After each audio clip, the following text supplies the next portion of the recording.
For 23 straight days, it really looked like we were heading for an all-out war between the United States and Iran. The world was on a razor's edge.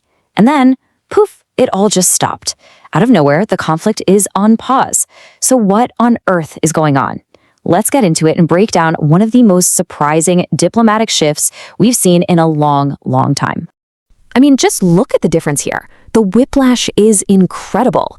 A few days ago, all anyone was talking about was a military ultimatum. The US was threatening to, quote, obliterate Iranian infrastructure. But today, we're talking about a diplomatic pause, and we're hearing about very good and productive conversations. It's a total 180 that's left pretty much everyone scrambling to figure out what just happened.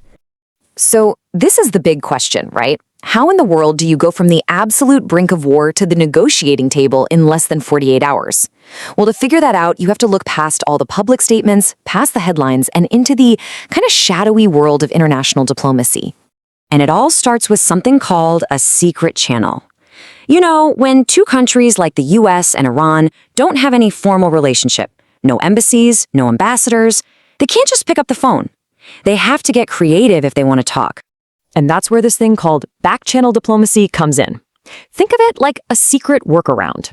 It's a way for countries that are officially enemies to talk unofficially, to float ideas and maybe even pull back from a crisis, all without the cameras and the public pressure. In this case, it was pretty much the only option on the table. So here's how it actually plays out. A message starts with the US administration, but it doesn't go directly to Iran. Instead, it's given to a trusted go-between, a mediator. In this case, countries like Oman and Pakistan. They act as a bridge, delivering the message to the Iranian regime. Then any reply comes back the exact same way. It's basically a super high-stakes game of telephone. And then we got the confirmation. After some initial denials, a senior Iranian official dropped this bombshell on CBS News, confirming that, yes, the back channel was real and it was active. This was the moment everyone realized these secret talks weren't just a rumor. There might actually be a way out of this crisis. Okay, so we know how they're talking, but the million-dollar question is, what are they actually talking about? Let's take a look inside the negotiations themselves. And get this. This isn't just some vague, preliminary chat. According to President Trump, the two sides have already agreed on about 15 different points. That's a huge deal. It suggests these talks are way more serious and advanced than anybody knew. They're not just trying to calm things down. They're actually building a real agreement. So here are the three big pillars of what's reportedly being discussed. First, the nuclear issue. That's a huge one for the US. Iran has to agree flat out not to have a nuclear weapon. Second, what started this whole mess? Reopening the Strait of Hormuz by getting rid of all the naval mines. And then there's this third point, and this one is fascinating. Apparently, the US is talking to some mystery top person, and they're not going through Iran's supreme leader. That hints at some major power struggles happening inside the Iranian regime. Now, a potential breakthrough like this, it's going to send shockwaves everywhere.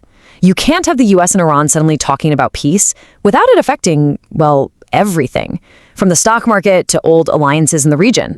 You could literally see the economic relief almost instantly. Global markets, which were totally bracing for a catastrophic war, just shot up. The Dow jumped over 1,000 points.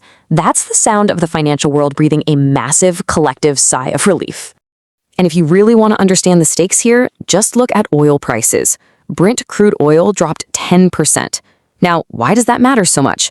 Because the Strait of Hormuz is the world's most critical choke point for oil.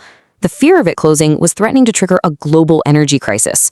That 10% drop shows that fear is fading, for now anyway. But, you know, not everyone is popping the champagne just yet. Israel, which is a major US ally and was a partner in those earlier military strikes, is now in a pretty tricky spot.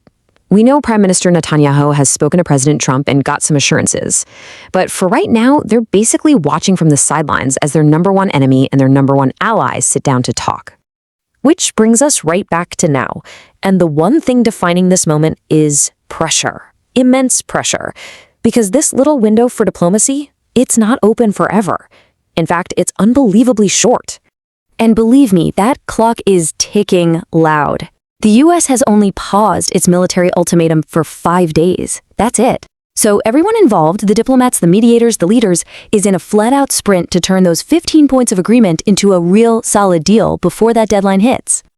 You really can't overstate the stakes.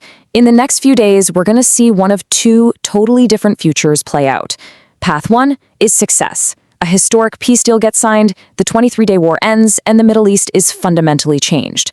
Path 2 is failure. The talks fall apart, and the U.S. military campaign against Iran starts right back up again.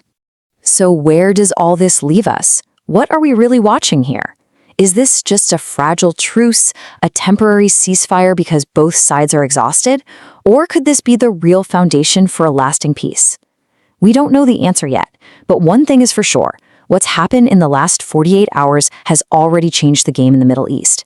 And now the entire world is watching to see what happens next.